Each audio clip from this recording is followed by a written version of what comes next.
Kementerian Pendidikan Tinggi, Sains dan Teknologi mendata, per April 2026, total sarjana lulusan perguruan tinggi sekitar 1,9 juta jiwa per tahun. Namun, ketidaksesuaian kompetensi sarjana dan kebutuhan industri berimbas pada tingginya angka sarjana pengangguran yang mencapai 1 juta orang per tahun. Ketimpangan potensi bonus demografi dan lapangan kerja ini menjadi salah satu alasan Kemendiksaintek menggulirkan wacana penutupan program studi yang dinilai tidak relevan dengan kebutuhan dunia industri. Publik merespon.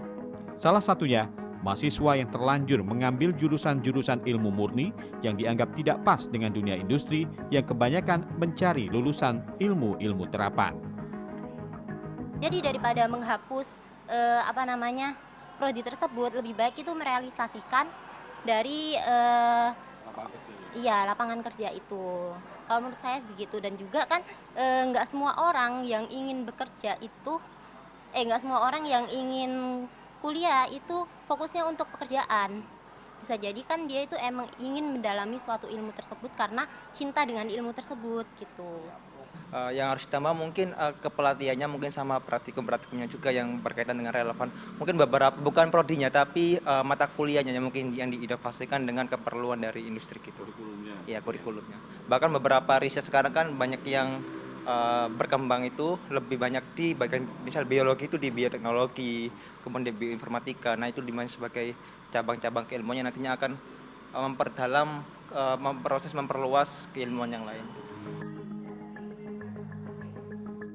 Wacana penutupan prodi juga menjadi perhatian Universitas Airlangga yang memiliki 62 program studi jenjang S1, D4, dan vokasi, mencakup kelompok sains teknologi maupun sosial humaniora. Menurut Muhammad Amin Alamsyah selaku Wakil Rektor Bidang Akademik, Kemahasiswaan dan Alumni UNER, evaluasi berupa penutupan maupun pembukaan program studi baru sudah jamak dilakukan perguruan tinggi. Mulai karena pertimbangan efisiensi pengelolaan hingga rasio jumlah dosen dan mahasiswa. Namun, pembukaan dan penutupan prodi dilakukan dengan pertimbangan yang sangat komprehensif, tidak semata-mata karena tuntutan dunia kerja.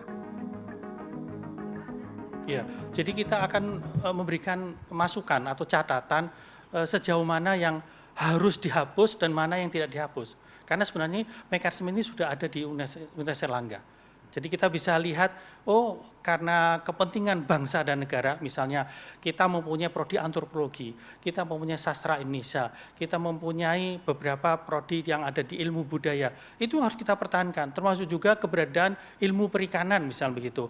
Karena terus terang Indonesia ini punya wilayah perikanan sangat luas sekali, dan itu membutuhkan anak-anak yang punya talenta yang bagus, kemampuan yang pendidikan yang bagus, bagaimana mengeksplorasi sumber daya alam ini dengan lebih baik lagi. Jadi bukan hanya sekedar industri mindset itu aja.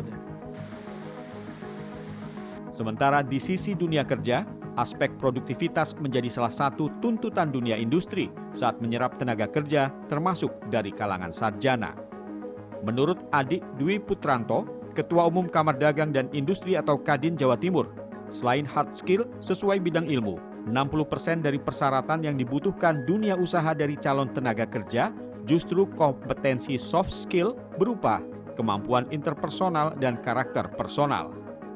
Kadin dan sejumlah stakeholder yang tergabung dalam Tim Koordinasi Daerah Vokasi atau TKDV juga tengah menginventarisasi pemetaan kebutuhan dunia industri terkait kompetensi pendidikan hingga 5 tahun ke depan. Salah satunya mengacu pada Perpres nomor 68 tahun 2022 tentang revitalisasi pendidikan dan pelatihan vokasi untuk menyiapkan SDM kompeten, produktif, dan berdaya saing menuju Indonesia Emas 2045.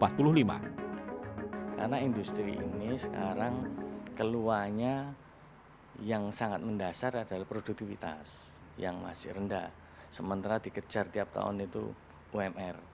Nah, ini yang dibutuhkan industri bahwa mereka kalau bekerja 1 hari masuk kerja sudah sesuai dengan kebutuhannya industri sama produktivitasnya.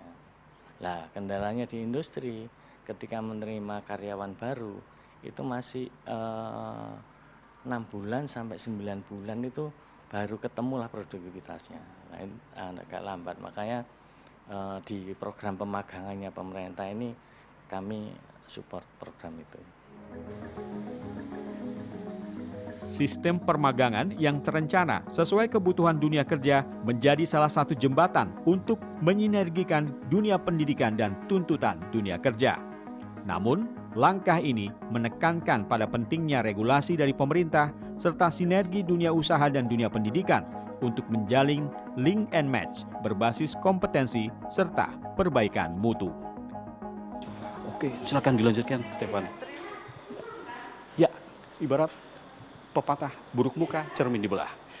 Wacana penghapusan program-program studi yang dinilai tidak relevan dengan kebutuhan dunia kerja seperti menelanjangi kualitas kurikulum dunia pendidikan tinggi kita saat ini. Alih-alih menghapus prodi-prodi, seharusnya yang dibenahi adalah kompetensi dan pembekalan hard skill dan soft skill untuk SDM yang dihasilkan dari perguruan-perguruan tinggi kita agar siap dan sesuai dengan tuntutan dunia kerja. Alan Maulana, Ganjar Wicaksono, Surabaya, Jawa Timur.